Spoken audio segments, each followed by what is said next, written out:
Vamos a ver la organización del gen. Los genes están ubicados en los cromosomas y la región específica de un cromosoma donde se va a encontrar un gen se va a llamar locus.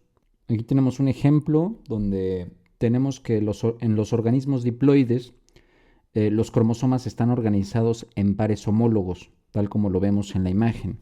Esto significa que cada célula va a tener dos copias de cada cromosoma, una que va a ser heredada por el progenitor 1 y la otra va a ser heredada por el progenitor 2. Estos van a contener los mismos genes, pero pueden tener diferentes versiones de esos genes.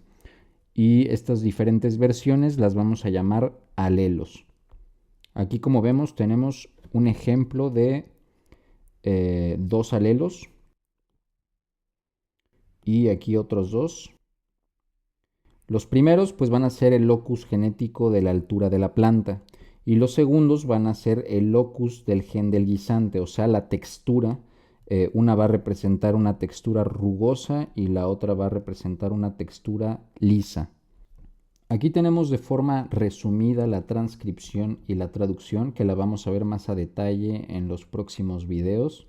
Estas dos cadenas que vemos del ADN, que vemos en azul, van a poder llamarse codificante, no codificante, pues una se puede llamar sentido, la otra se puede llamar antisentido, más, menos, transcrita, no transcrita, plantilla, no plantilla. Y pues ahora sí va a variar según la nomenclatura o el autor. Como vemos en la cadena de la parte superior, esta, que es la cadena codificante, esta la vamos a tomar como la cadena tipo ARN mensajero. Aquí nos faltó una M. Mientras que la otra, o sea, la cadena molde o no codificante, se usa para la transcripción. ¿Por qué decimos que la cadena codificante es tipo ARN mensajero? Esto es porque van a tener la misma estructura en las letras de las bases nitrogenadas. Aquí tenemos A, T, U. Recordemos que la U de uracilo va a ser para el ARN mensajero. Tenemos G, A, T, U, C, T, U. Se sustituye el uracilo en el ARN por la timina. Ahora con este dibujo representamos un modelo simplificado de una sola cadena de ADN, donde vamos a mostrar la organización de un gen y las regiones relacionadas con la transcripción del ADN al ARN. Además de la secuencia que especifica los codones, los genes contienen regiones regulatorias importantes. Aquí tenemos el promotor en esta parte de la cadena. El promotor es una región que une la ARN polimerasa, una enzima, para poder iniciar la transcripción. Luego tenemos el sitio de unión de la transcripción como T mayúscula sub C y tenemos el sitio de parada de la transcripción que es T minúscula sub C. Este rango nos va a definir la unidad de transcripción, o sea, lo que se va a transcribir en ácido ribonucleico mensajero. Ahora aquí tenemos el sitio de unión de la traducción, que es T mayúscula sub L, y el sitio de parada de la traducción, que es T minúscula sub L. Esta región va a regular el inicio y el final de la traducción, tal como lo vimos en esta imagen. Esta parte de aquí, el ARN mensajero transcrito, se va a traducir en un polipéptido o una proteína. Por otro lado, podemos tener los enhancers y los silencers. Esto se puede traducir como potenciadores o silenciadores. Bueno, estas dos van a ser secuencias que pueden estar presentes río arriba o en la región upstream reguladora, tal como lo vemos aquí en esta parte, o también río abajo o en la región downstream, y pues como vemos, pues van a regular la expresión génica. Esto significa que pueden aumentar o disminuir la expresión génica. Por otro lado tenemos las regiones 5' UTR y la región 3' UTR, que van a ser regiones no traducidas y que pueden contener algunos elementos reguladores adicionales. No están traducidas porque no entran en la secuencia de la traducción, o sea, en esta área. Un ejemplo de enhancer o de potenciador es que pudiera estar en la región upstream reguladora, que puede ser un potenciador de la beta-globina. La beta-globina es un gen crucial para la producción de la hemoglobina en los glóbulos rojos. Y pues esta va a estar ubicada lejos del gen de la beta-globina en el ADN, pero aún así va a aumentar su expresión. Y un ejemplo de silencer o silenciador es que hay una secuencia río arriba de este silenciador del gen de la tirosinasa que va a codificar una enzima que va a ser esencial para la biosíntesis de melanina. Y este silenciador pues va a disminuir la expresión del gen en ciertas células. Ahora vamos a ver la estructura del gen en procariotas. En células procariotas como las bacterias, los genes no se van a encontrar aislados, sino que van a estar agrupados en unidades funcionales que les vamos a llamar operones. Un operón, en términos muy generales, es un conjunto de genes que están relacionados y que están bajo el control de una única región promotora reguladora. Esto significa que varios genes pueden ser transcritos juntos como un solo ARNM o un ácido ribonucleico mensajero policistrónico. Los operones a menudo van a codificar para enzimas que van a estar implicadas en una vía metabólica. Recordemos que una vía metabólica es una serie de reacciones químicas que van a ocurrir dentro de la célula. Estas vías van a ser cruciales para procesos como la producción de energía, la síntesis y la descomposición de algunas moléculas que pudieran ser consideradas importantes y que funcionan o son vitales para las células. Vamos a ver un ejemplo clásico de operón, que es el operón LAC en Escherichia coli, una bacteria que va a controlar la utilización de la lactosa. Lo vemos en este dibujo, tenemos el operón LAC. Y como vemos, tenemos los genes estructurales. Son 3 genes estructurales principales. Tenemos el LAC-Z, el LAC-Y y el LAC-A. El LAC-Z va a codificar para la beta-galactosidasa. El gen LAC-Y va a codificar para la permeasa de galactósidos. Y el gen LAC-A va a codificar para la transacetilasa. Y bueno, también como vemos tenemos una región control donde vamos a incluir el promotor, que ya lo conocemos, y un operador, que lo tenemos aquí.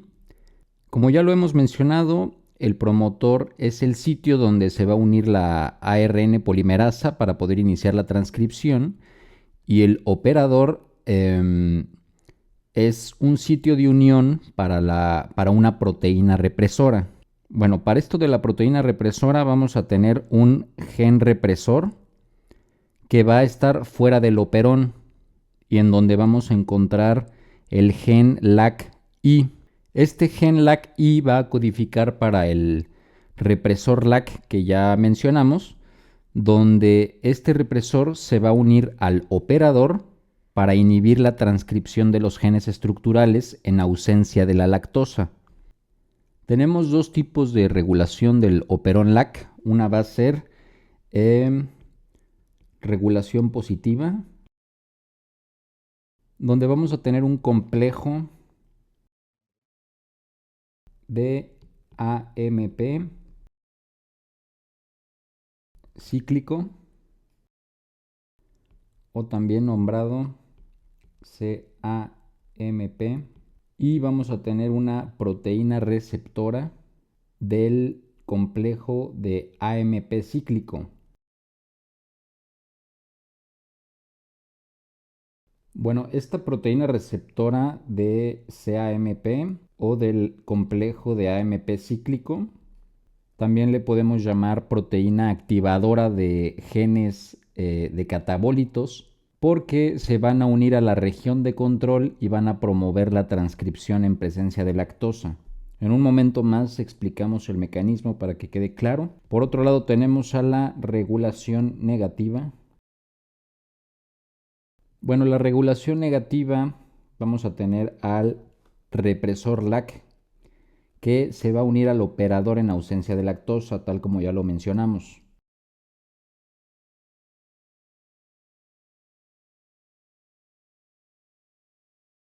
Este represor va a bloquear la transcripción al impedir la unión de la ARN polimerasa al promotor. Bien, vamos a explicar los mecanismos para la regulación del operón LAC positiva.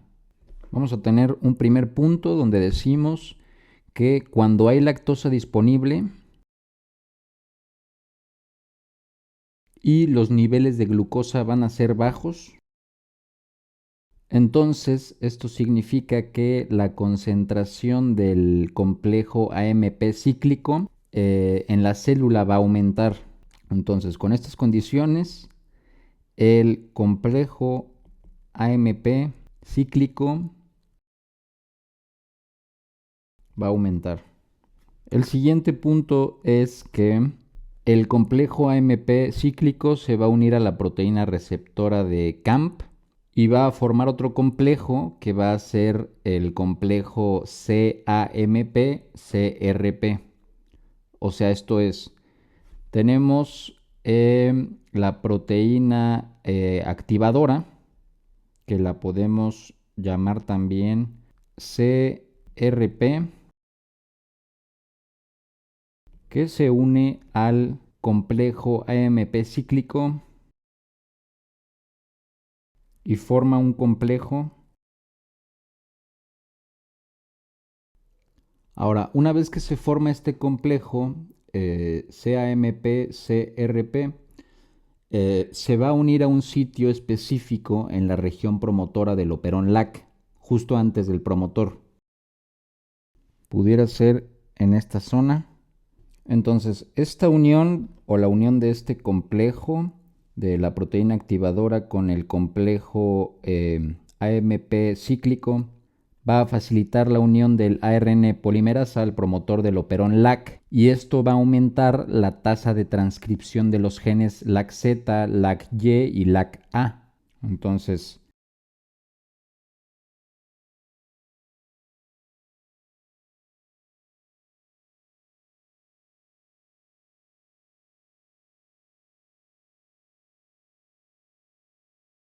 una vez que la ARN polimerasa se ha unido fuertemente al promotor, los genes estructurales, tanto el LAC-Z, el LAC-Y y el LAC-A, van a ser transcritos en un ARN mensajero policistrónico que luego se va a traducir en proteínas necesarias para la metabolización de la lactosa.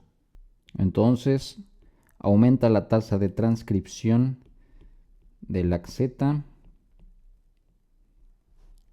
LAC-I y LAC-A, que luego son transcritos en ARN mensajero policistrónico y luego se traduce en proteínas.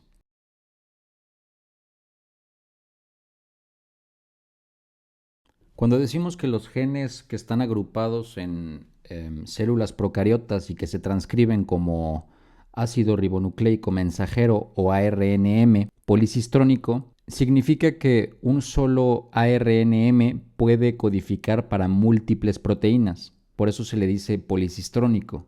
O sea, este ARNM contiene múltiples cistrones, cada uno que va a codificar una proteína diferente.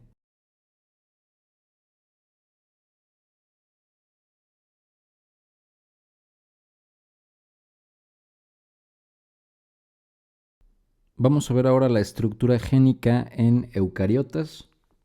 A la derecha tenemos una representación, una imagen de una célula eucariota. Y bueno, este tipo de células se caracterizan por poseer un núcleo delimitado por una membrana. Dentro de este núcleo vamos a almacenar o va a estar almacenado el ADN en forma de cromosomas. En este caso, la transcripción va a ocurrir en el núcleo y va a estar separada del sitio de traducción en el citoplasma, principalmente en los ribosomas, que son esos pequeños puntitos que se ven ahí en la imagen. Bueno, también sabemos que hay genomas organerales. Esto significa que además del ADN nuclear, las células eucariotas contienen ADN en mitocondrias, esto para las células animales y vegetales, y van a contener cloroplastos para las células vegetales. Bueno, estos orgánulos pues tienen sus propios genomas que van a estar separados y que van a complicar la regulación genética y metabólica. Como vimos en la línea del tiempo, en 1977 se descubre que los genes eucariotas contienen ciertas secuencias de ADN extra que no van a aparecer en el ARN mensajero que codifica el gen. Estas secuencias se van a denominar intrones, tal como lo vemos aquí, marcados también en rojo. Estas van a ser como secuencias de interrupción, y las secuencias que sí van a formar el ARN mensajero las vamos a llamar exones, tal como las vemos aquí representadas en esta cadena con segmentos azules. Estos intrones deben eliminarse del ARN mensajero primario para producir un ARNM funcional. Todo este proceso ocurre en el núcleo y se denomina procesamiento del ARN mensajero, que va a incluir el capping o encapuchado, que es esta parte de aquí, ese puntito verde o esa representación en verde. Y también se va a adicionar una cola poli-A o una cola de poliadenina junto con el empalme de intrones o la eliminación de intrones, que van a ser estas de aquí. Bien, vamos a ver el mecanismo para que quede mejor explicado. Entonces tenemos la cadena que va de 5' a 3', representamos el promotor y tenemos sus respectivos exones, exón 1, exón 2, exón 3 y el intrón 1 y intrón 2. Luego ocurre la transcripción primaria y luego para la eliminación de intrones o el empalme de intrones, como primer punto vamos a poner que va a existir un capping que consiste en la adición de una capucha de guanina modificada en el extremo 5' del ARN primario.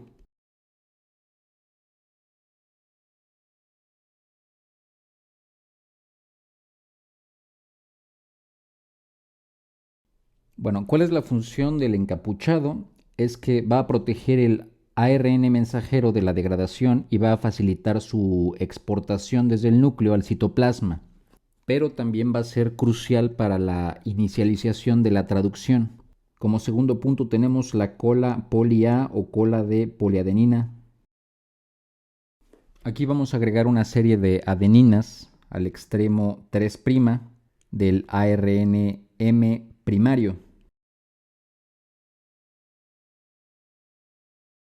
La función de esta cola de poliadenina es que va a proteger el ARN mensajero de la degradación y nos va a ayudar en la exportación del ARNM del núcleo al citoplasma, al igual que la capucha.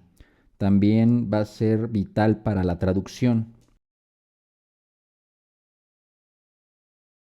Como tercer paso tenemos el empalme de intrones, donde los intrones se van a eliminar del transcrito primario mediante un complejo llamado espliciosoma. Y cuando se empalman estos intrones, los exones se van a unir para tomar o más bien para formar un ARN mensajero maduro. Como vemos, aquí tenemos el complejo espliciosoma, que tiene esa función, el de empalmar esos intrones y eliminarlos. Y su función pues va a generar un ARNM continuo que puede ser traducido correctamente en proteínas funcionales, tal como lo vemos aquí. Aquí obtenemos el ARN mensajero funcional. También podemos decir que los genes de células eucariotas pueden ser extremadamente complejos. Pueden tener múltiples intrones que pueden exceder en longitud a los exones. Un ejemplo pues puede ser el gen de la albúmina, que va a tener 7 intrones que van a constituir más del 75% del gen. Un repaso breve de este diagrama es que los intrones van a estar en rojo, como ya lo mencionamos. Tenemos 2 intrones y 3 exones en azul. Y donde el transcrito primario se va a procesar mediante el capping o encapuchado, con la poliadenilación y el empalme de intrones por el espliciosoma. Y pues esto va a resultar en un ácido ribonucleico mensajero funcional con una capucha en el extremo 5' y una cola poli A en el extremo 3'. Vamos a ver esta última tabla que hace referencia al tamaño y la estructura de algunos genes humanos. Vamos a empezar diciendo que las localizaciones de los genes se van a indicar mediante designaciones citogenéticas estándar. Vamos a tomar cromosoma, brazo, región, banda y subbanda.